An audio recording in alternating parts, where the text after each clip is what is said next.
Training देने का काम करते हैं, विशेष तौर पर टिकरी बॉर्डर पे हमारे युवा किसान साथियों को। वहाँ ये पूरा तौर पे किसान आंदोलन के साथ लग रहे हैं। मैं उनसे निवेदन करूंगा देवेंद्र सिंह जी बलारा आए और अपनी बात कहे। साथी देवेंद्र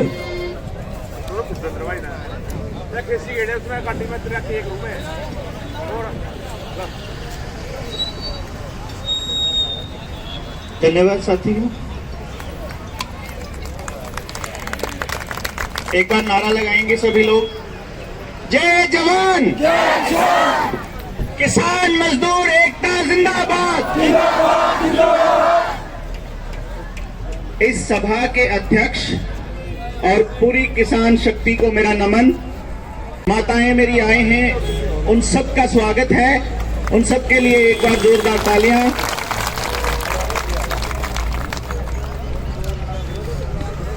जब हम लोग 26 तारीख की ट्रैक्टर परेड की तैयारियां कर रहे थे, उस वक्त हमारे सामने एक बहुत बड़ी चुनौती थी कि जो जोश पूरे देश के अंदर, खास तौर पे हरियाणा, पंजाब और उत्तर प्रदेश के किसानों में है, उस जोश को मैनेज कैसे किया जाएगा, उस जोश को तरीके से कैसे चलाया जाएगा। और इसलिए टिकरी बॉर्डर पर जो मीडिया कोऑर्डिनेशन का काम कर रही है किसान सोशल आर्मी, पिलर नंबर 755 पर, वहां बैठ करके यह निर्णय लिया गया कि क्यों ना जितने किसान साथी स्टेज से लेकर के आखिरी ट्रॉली तक बैठे हुए हैं, उनमें से जो युवा साथी हैं उनको ट्रेनिंग दी जाए कि भाई 26 तारीख, क्योंकि हमारा 26 तारीख का जो मार्च था वो कोई मांगे मनवाने वाला मार्च तो था नहीं, वो तो गणतंत्र दिवस को मनाने वाला मार्च था। हम लोग ये बता रहे थे कि किसान कितना अनुशासित है, किसान कितना संगठित है और कितने जोश में है। अब जब हम लोगों ने इस पूरे के पूरे मार्च की तैयारी शुरू कर दी, वो लोग जो 10-10 दिन से चले हुए थे घरों से और लंबा काफिला जमावड़ा इकट्ठा हो गया, तो सरकार के सामने एक मौका आ गया, सरकार को एक मौका मिल गया कि क्यों ना इन किसान साथियों के उस जोश को इस्तेमाल कर लिया जाए इन्हीं के खिलाफ। और उसमें अपने लोग भेज करके उन्होंने ऐसा भ्रम फैलाने का षड्यंत्र रचा जिससे शाम होते होते अपने किसान साथियों की हिम्मत जवाब दे गई। लेकिन टिकैत साहब के उन दो आंसुओं ने जिस तरह का जन सैलाब इकट्ठा किया दोबारा से गाजीपुर बॉर्डर पर, वो बहुत अविस्मरणीय था। इसके बाद पूरे हरियाणा और पूरे पंजाब, खासतौर पे पश्चिमी उत्तर प्रदेश में जिस तरह से लोग इकट्ठे हो रहे हैं, महापंचायतें हो रही हैं, धरने हो रहे हैं, वो मैं समझता हूं आज से पहले इतिहास में कभी नहीं हुआ होगा, आजादी के बाद स्पेशली। अब हमारे सामने एक समस्या आती है जिसके ऊपर बात करने के लिए हम लोग यहां आए हैं कि भाई एक तो जो साथी, किसान साथी पढ़े लिखे नहीं हैं, या जो पढ़े लिखे भी हैं लेकिन गांव में बैठे हुए हैं, वो लोग जो स्पेशली ये कहते हैं कि इन किसान बिलों में, कि इन किसान कानूनों में क्या बुराई है, उन लोगों को भी, और जो अनपढ़ हमारे किसान बुजुर्ग हैं उनको भी इन कानूनों के बारे में पूरी जानकारी नहीं है अभी। तो हम लोगों ने ये सोचा कि क्यों ना एक ऐसा तंत्र तैयार किया जाए कि एक ऐसा जागरूक युवा किसानों का एक संगठन तैयार किया जाए जो पूरे अपने अपने गांव में, गांव जा करके उन लोगों को ये बता सके कि भाई इन कानूनों में क्या खामियां हैं, क्या गलतियां हैं और ऐसा क्या है जिससे हम लोग बर्बाद होने वाले हैं। इनके बारे में मेरे बाद में जानकारी डॉक्टर अजय बलारा आपको दे देंगे, लेकिन इससे पहले मैं आप लोगों के सामने 2-3 बातें शेयर करना चाहूंगा कि इस प्रदर्शन, यह प्रदर्शन अगर लंबा चलता है, मान लो हमारा आंदोलन 2 या 3 महीने और लंबा चलता है, तो क्या हमारे पास उस सब की तैयारी हम लोगों ने की हुई है? ये एक सवाल है कि उसकी तैयारी हम लोगों को पहले करनी पड़ेगी। जितना ये आंदोलन लंबा चलेगा मुझे लगता है हमारे फायदे में है। सबसे पहला एहसान नरेंद्र मोदी और अमित शाह का इन कानूनों को लाने के बाद एक एहसान तो बनता है कि जो जहर इन्होंने 6 सालों में बोया था, हिंदू मुसलमान 35+35 ये जिस भी तरह का जहर इन्होंने बोया था, इस कानूनों के बाद जो लोग इकट्ठा हुए हैं उस सारे जहर को हम लोगों ने खत्म कर दिया है। एक भी तबका ऐसा नहीं है, एक भी तबका ऐसा नहीं है जो आज इस आंदोलन के साथ ना हो। ये सिर्फ किसान तो एक नाम रह गया है, ये जन आंदोलन बन चुका है।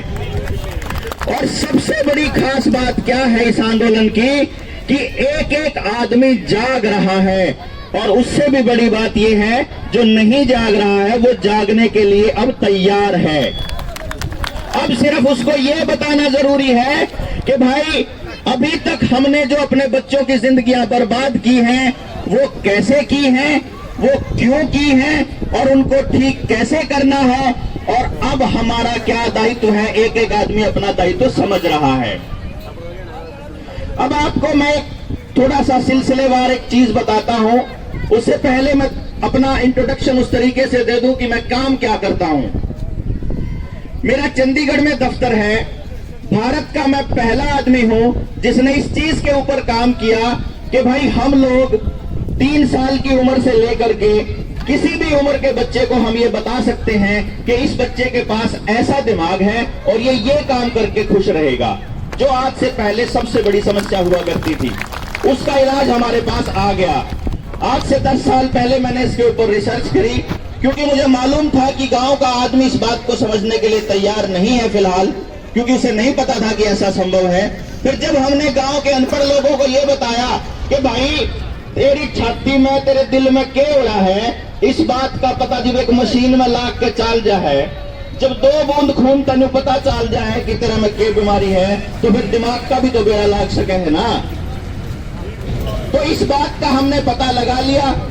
अब देखा कि गांव किस तरह से बर्बाद हो रहे हैं, इसकी हमने फिर रिसर्च करी। उसके कारण क्या थे, कौन जिम्मेदार था, किस तरह से इसको ठीक किया जाए।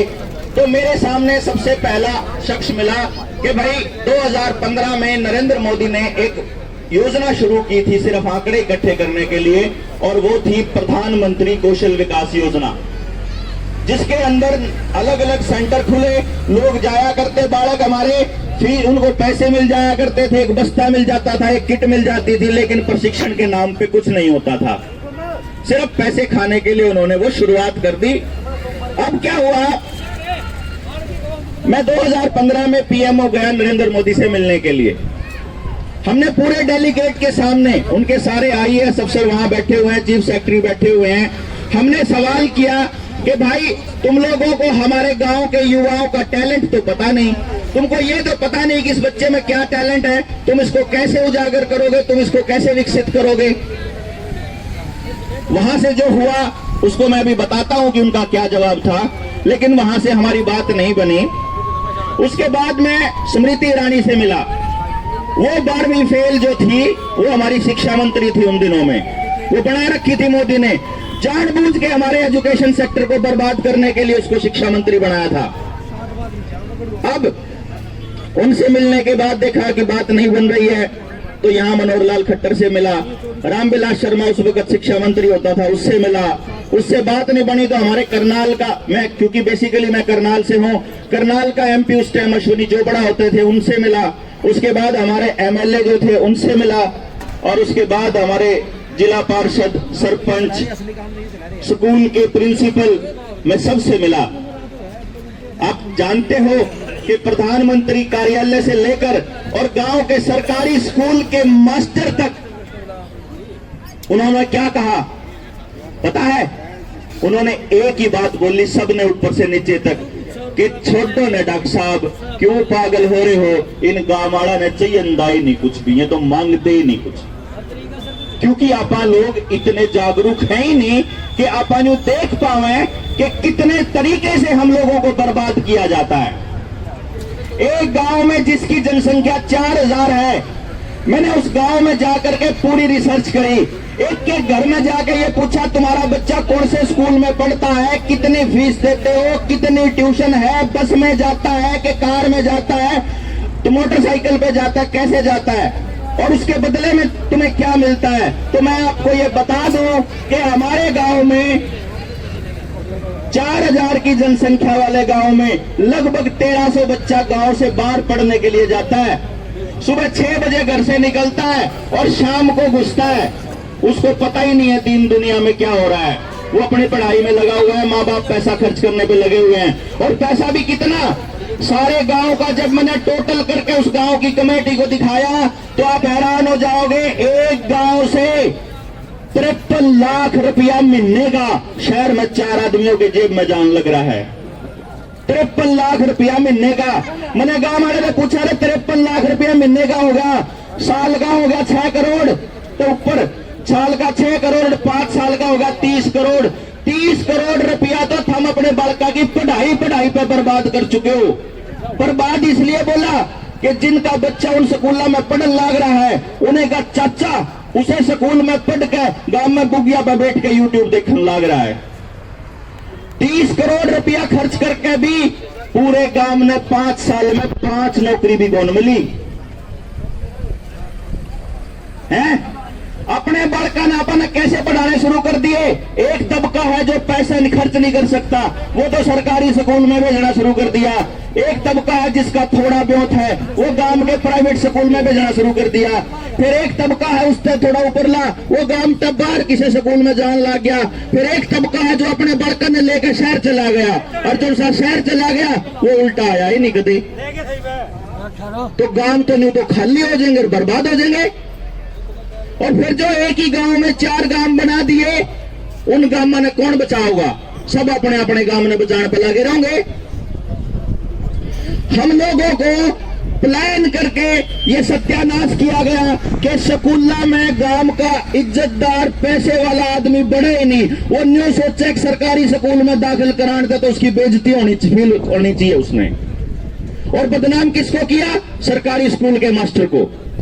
ना पूरी सुविधा दे रही सरकार, ना पूरे फंड दे रही, ना सारे मास्टर दे रही, और काम पढ़ाते ना सारे काम करवा रहा है, लेकिन बदनाम कौन हो रहा, मास्टर।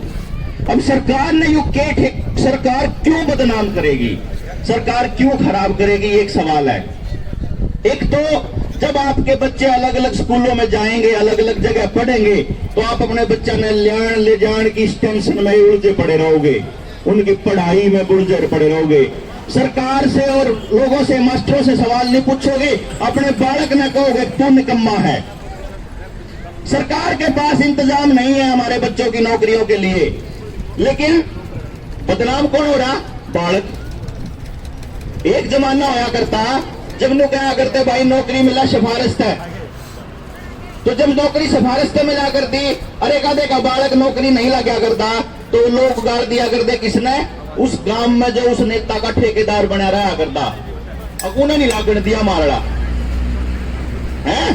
फिर थोड़े दिनों में नौकरी ने बोले बोला भाई पैसे लागे हैं नौकरी में, तो फिर जब नौकरी नहीं लगी तो बालक अपने माँ बाप ने कहने लग गया जो तुमने 10 लाख दे दंदा मैं लागे नहीं जाता। फिर ये हाल शुरू हुए। फिर सोचा कि यार ये भी कलेश है कि बालक मन नहीं कहने लग गया। एक टाइम आया, फिर मैं एक भर्ती का आपके सामने एग्जाम्पल रखूंगा।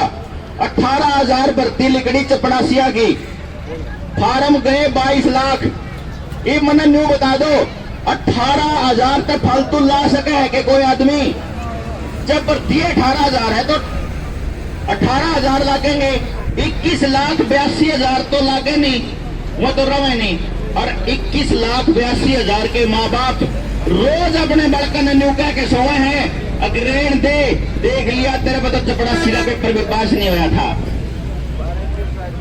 इसका मतलब क्या हुआ, माँ बाप के अंदर, बच्चों के और माँ बाप के अंदर भी इस बात से नफरत पैदा होनी शुरू हो गई। मैं आपसे पूछता हूं एक सवाल, सबते गांव में अनाउंसमेंट करके न्यू कह दो भाई 10 बालक नौकरी लागेंगे, लियाओ छांट के 10 कुल से लागेंगे। जब गांव आपस में एक दूसरे के बालक ने काटने तैयार नहीं हो जाए तो मैंने बता दियो कि मारा लगना चाहिए, मारा लगना चाहिए, मारा लगना चाहिए। मैंने कहूं अरे गांव का गरीब से गरीब और अमीर से अमीर, जमींदार हो चाहे किसाए हो, अनपढ़ हो किसाए हो, बालक तो सबके साजले होंगे। तो क्यों ना बालका के लिए लड़ाई लड़े, सबके साजले बच्चों के लिए। लेकिन हमने लड़ाई लड़ने का न्यू बेरा नहीं कि आप लड़ाई कैसे लड़े। क्यों? जिस टाइम पर रोडवेज वालों ने हड़ताल करी थी, याद हो तो सरकार ने रोडवेज वाले घर बिठा दिए और अपने अडोक पे ला दिए। किसान बोल रहा ही नहीं उस टाइम पे। जो नौकरी पे नहीं थे ना, उन्होंने सोचा मारने थोड़े हटाए हैं। यो काम फिर मास्टर गेल करा, यो काम BSNL गेला करा, यो काम एयर इंडिया की गेल करा, यो काम फिर रेलवे की गेल करा, यो काम फिर बैंका की गेल करा, यो काम फिर बैंका के घोटाले करा, यो काम फिर नोटबंदी में करा। नोटबंदी ले आए थे जब ने कहा कर दे, हमने तो कोई टेंशन नहीं भाई, और से किसी का नाश हो। अमीर सोचा करता गरीब मरा, गरीब सोचा करता अमीर मरा। फिर GST आई तो बानिए बर्बाद करे, शहर में जो दुकानें थी वो बर्बाद करी, मार्केट की मार्केट बर्बाद करी।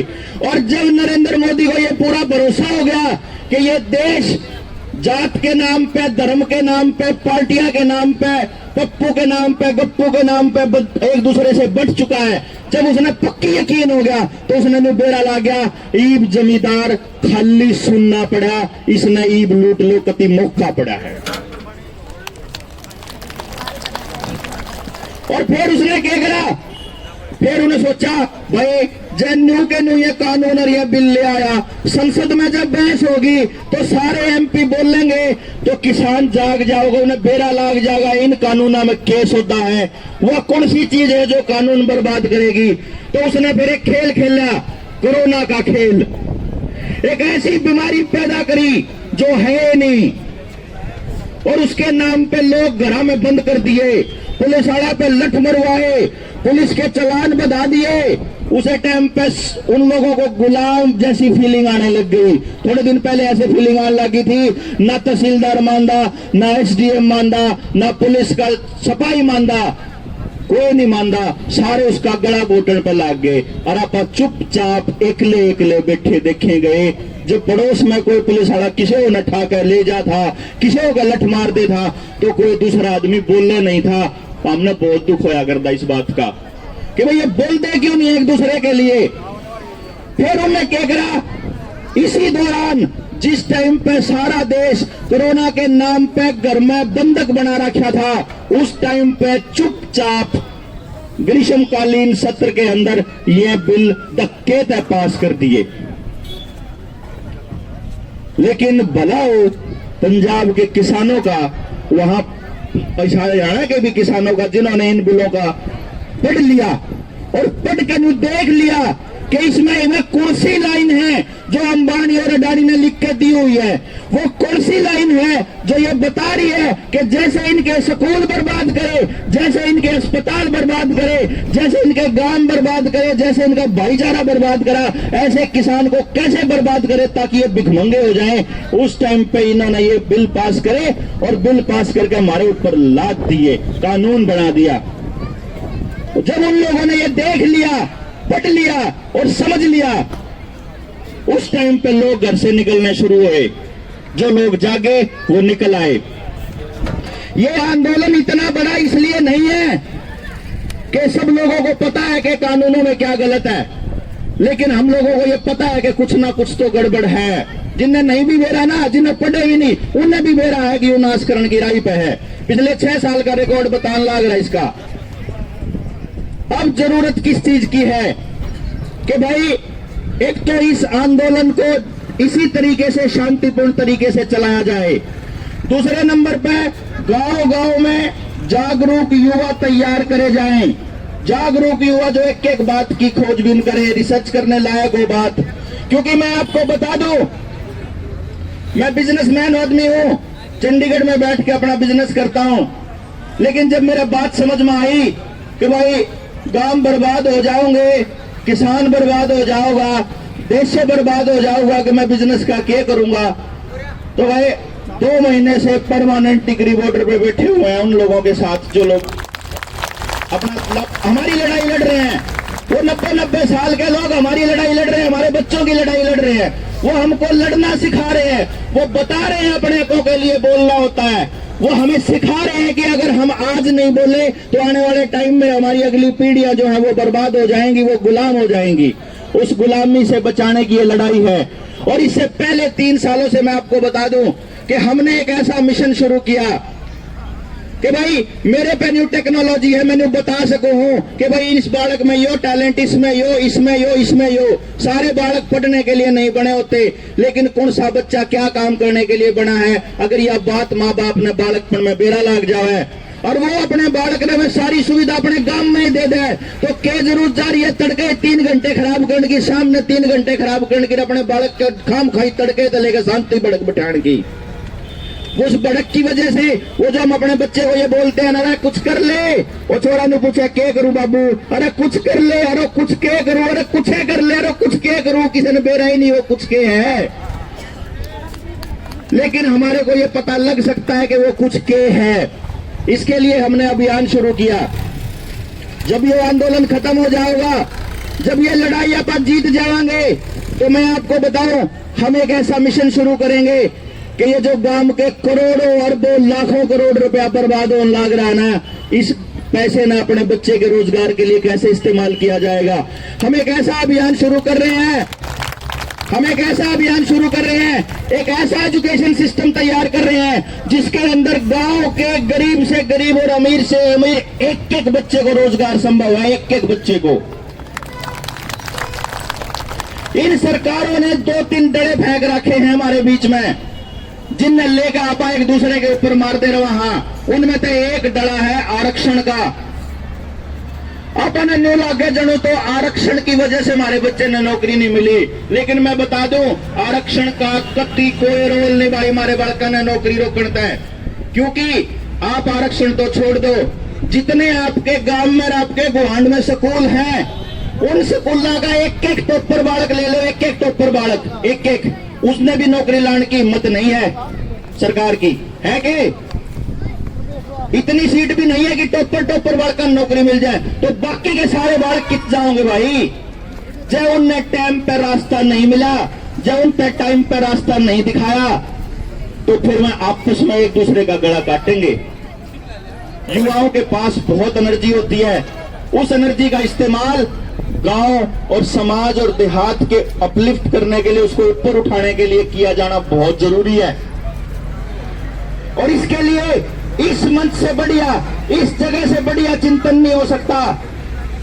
मैं आपको बता दूं, अगर यहां बैठे हुए गांव आपस में डिसाइड करते हैं और ये कहते हैं कि हमने अपने बड़का के रोजगार और एजुकेशन के लिए काम करता है, अपनी कमेटी बना लो, गांव के एक बालक का इंतजाम कराएंगे, एक भी बालक ने बेरोजगार नहीं रहने देना, बुला लियो, गांव में तो एक भी रुपया नहीं लगेगा किसी का भी।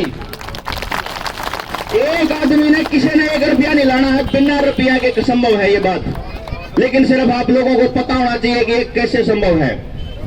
अब मैं आपको ये बता दूं कि ये जो मंच है, ये इस चीज के लिए सबसे उपयुक्त जगह है कि भाई ईब गांव क्यों कर बचाने हैं।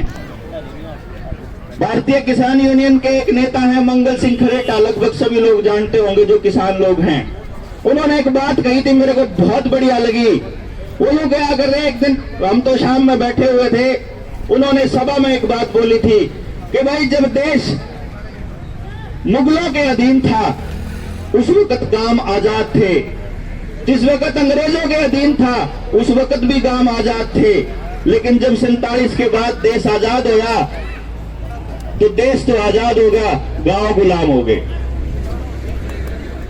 गांव में जितना टैक्स हम लोग अपनी खरीदारी और उन चीजों से पैदा करते हैं, जीडीपी में जो अपना योगदान देते हैं, उस सारे का 20% हिस्सा भी गांव के हिस्से नहीं आता। 80% पैसा जो है वो शहरों पे जाता है। ये बात यहां बैठ के चर्चा करने की है। और नरेंद्र मोदी को जिस दिन ये पता लगेगा, अमित शाह को, कि गांव का एक आदमी अपने गांव को बचाने की लड़ाई में खुद आगे आके चिंतन कर रहा है, चिंतन से बहुत डरती हैं सरकारें। सरकारों को ये बहुत डर लगता है कि ये लोग आपस में इकट्ठे होकर बात करने लगे। क्योंकि जब 10 आदमी बैठे होंगे ना इस धरने पे, ईब आ जाओगा एसडीएम लेकर ना 10 सपोर्ट आना है, 18 का लठ रुका का ठाओ अपना धरना रहता है। उस दिन हुआ था जो 27 तारीख में, 27-28 ने करनाल के टोल का मैं सच्चे समझीत गवाह हूं। मैं उड़े था, जब उड़े था आगे पुलिस वाले ठाण खातर और नहीं बोले ठाओ लंगर बंद करो, नहीं आया कोई भी। उड़े तो लोगों ने मैसेज कर दिया अपने गांव में, अग भाई यार पुलिस प्रशासन आ गया, धरना ठुआवे, लंगर ठुआवे। गांव में तो ट्राली पर चाल पड़ी, जैसे जैसे टिकैत के लिए चाली थी नुए टोला पे चाल पड़ी सारी ट्राली और गाड़ियां में आ गए लोग। और जब नु देखा कि इतने लोग इकट्ठे हो गए और लोगों ने कहा भाई ईब नहीं पाटन देंगे, प्रशासन वाले ने हाथ जोड़ के माफी मांगने लग गए थे। ये होती है इकट्ठे होने की ताकत। आपके एक के में बहुत ताकत है, बहुत ताकत है। एक भी आदमी के खिलाफ अगर गलत हो रहा हो सारे जाके खड़े हो जाओ, और जब आप 5-7 बरनों कर दोगे तो इन्हें बेरा लग जाओगा, भाई इनका हाथ ना लाओ रे, इन बरड़ा के छाते में हाथ ला जाए या खा जाएंगे। आपका इकट्ठा होना बहुत जरूरी है, बहुत जरूरी। इकट्ठा होना भी, इकट्ठा दिखना भी और इकट्ठा काम करना भी। इस आंदोलन के बाद आपस के सारे मतभेद भूल गए। एक बात बता दूं मैं आपने, ये छक लिए होंगे तो 47 के बाद इतने साल हो गए, छक लिए होंगे तो लड़के ने सरपंच के इलेक्शन का झगड़ा अगले इलेक्शन तक लेके जाओ हो, एमएलए के एमपी के इलेक्शन तक लेके जाओ हो, और वो झगड़े न फिर काम बर्बाद करो हो।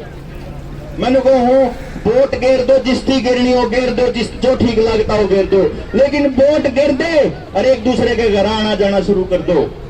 कति मन मुटाव नहीं रखना इलेक्शन का, कति नहीं रखना। और उसके बाद सबके बच्चों के लिए लड़ाई लड़ो। ये देखो कि जो बच्चे बिगड़ गए वे क्यों बिगड़े, क्या बात थी। कोई बालक, मेरे एक दोस्त का बेटा सड़क के ऊपर खड्डे में मोटरसाइकिल का टायर गिरने तक मर गया, लेकिन गांव न्यू गए अब इसके इतने दिन थे, इसके सांस इतने थे ना, इतने सांस नहीं थे। उस आदमी का गला पकड़ना पड़ेगा जिसकी गलती की वजह से वो खड्डा न्यूका न्यूरा गया और हमारा बालक उसमें मर गया पटकन है। सड़क के ऊपर अगर कोई गाय आ गई और हमारा आदमी मर गया, कार एक्सीडेंट हो गया, बाइक एक्सीडेंट हो गया, तो वो किस्मत की बात नहीं है, वह सोच समझ के हमारी औलादों को खत्म करा जा रहा है, हमारे को लूटा जा रहा है प्लान करके। इस लूट को बचाने का एकमात्र तरीका है यहाँ बैठ के चिंतन करो, जितनी गलत बातें हो रही है सब पे चर्चा करो, और कसूर एक के चीज का है, सरकार का। बताऊं क्यों? क्योंकि उन्हें न्यू बेरा है, किस आदमी ने करते बार बिना मास्क लगाए निकल गया, कौन आदमी करते बार गलत का, उन्हें सारा बेरा सारी सीआईडी हो रहा है, तो उन्हें न्यू नहीं बेरा गलती किसकी आ रहा जो कुछ होने लग रहा, सब बेरा उन्हें प्लान करके नाश करा, हमारे को पागल बनाया जाए। तो ये पागल नहीं बनना है, कत्ती भी बेवकूफ नहीं बनना है। इस आंदोलन को और मजबूत करना है। आपके जज्बे, आपके जुनून, आपके उत्साह, आपके हौसले और आपकी मैनेजमेंट को सलाम करता हूं मैं, जिस तरीके से आप लोगों ने ये धरना चलाया हुआ है। अब आप यहां से यो समझो आप कि ये धरना जब खत्म होगा जीत के बाद, तो असली लड़ाई शुरू होगी अपने गांव बचाने की, अपनी खेती, अपने बालक, अपनी जिंदगी, अपनी अगली पीढ़ी बचाने की। बहुत ज्यादा समय मेरे पास नहीं है, हम फिर कभी बैठेंगे, कभी गांव में आप लोगों में से जो कमेटी बनाएंगे, आप लोग बुलाएंगे तो आपके गांव में फिर आएंगे और एजुकेशन के लिए एक मूवमेंट शुरू करेंगे। अगला जो आंदोलन होगा वो शिक्षा क्रांति का होगा, रोजगार क्रांति का होगा। एक बात अपने गांव में अपने धरने पर सारे भाइयों ने कहना है, मैं मंच से कह रहा हूं कि आखिरी लाइन जिस टाइम पे सारी सभा बैठी और कहनी हो तो एक बात जरूर कहनी है कि जब यह धरना खत्म हो जाएगा, आने वाले टाइम में सरपंच के चुनाव आएंगे या अगले चुनाव आएंगे, कदे भी किसी आदमी ने, किसी पार्टी ने वोट नहीं कर देगा, कोई भी, सिर्फ मुद्दा ने वोट करोगे, सिर्फ मुद्दा ने। जिस बालक पे, जिस नेता पे हमारे बालक की एजुकेशन और उसके रोजगार का समाधान होगा उन्हें देंगे, नहीं तो किसी ने गांव में बढ़न नहीं दिया। एफिडेविट पे लिखवा के ले आएंगे, बता क्यों कर करेगा हमारे बालक का, क्यों कर समाधान करेगा, नहीं कर सकता तो दफाओ। ये बकायदे हैं, ये न्यूकादे हैं, 135 करोड़ की जनसंख्या है, इन्हें क्यों कर देंगे सारी ने नौकरी। अरे भाई तो फिर गिट्टी में गुट्ठा दे जाके होंगे, जो सब पैदा होगा उसका इंतजाम तो करांगे ना आप।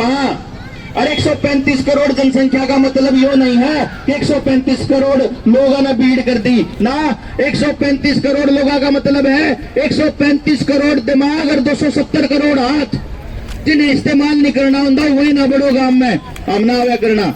हम अपने गांव का मैनेजमेंट आप कर लेंगे, लाख के ने भूखा नहीं बन देना गांव का आदमी किसी ने भी। कोई बालक नहीं भूखा मरता, इतनी टेंशन नहीं लेने की जरूरत है। ये दिखावे दिखावे सब रह गए घर आए, सारे कोट पैंट, आज सारे आड़े बैठे हैं। तो हाँ आपा, तो मेरे पास ज्यादा समय नहीं है। डॉक्टर अजय बल्लारा आपको कानूनों की बारीकियों से और बाकी चीजों से अवगत कराएंगे, और जिस तरह से आप लोगों लगे हुए हैं इस धरने को यूं ही उत्साह से जारी रखिएगा। मैं आप लोगों के उत्साह को का कायल हो गया और आप सबको नमन करता हूं। जय किसान।